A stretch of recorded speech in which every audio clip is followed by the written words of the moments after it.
قومی اقتصادی کونسل نے 1000 ارب روپے کا وفاقی ترقیاتی بجٹ منظور کر لیا۔ وزیر اعظم کی زیر صدارت اجلاس میں کونسل نے آئندہ مالی سال کے معاشی اہداف اور ترقیاتی پلان کی بھی منظوری دے دی۔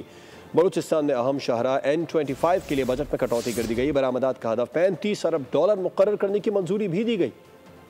1000 ارب روپے کا وفاقی ترقیاتی بجٹ منظور، قومی اقتصادی کونسل نے منظوری دے دی۔ وزیر اعظم شہباز شریف کی زیر صدارت قومی اقتصادی کونسل کا اجلاس ہوا۔ چاروں صوبوں کے وزرائے اعلیٰ نے شرکت کی۔ ذرائع کے مطابق کونسل نے آئندہ مالی سال کے معاشی اہداف کی منظوری دی۔ کونسل نے آئندہ مالی سال کے ترقیاتی پلان کی بھی منظوری دے دی۔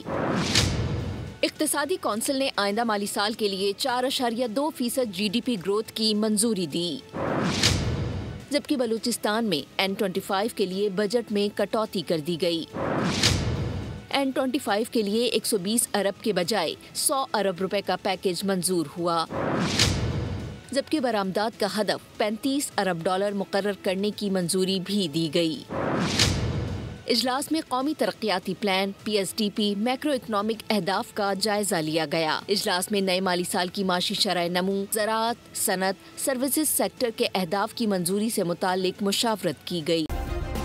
سبسکرائب کریں اور بیل دبائیں تاکہ کوئی خبر رہ نہ جائے۔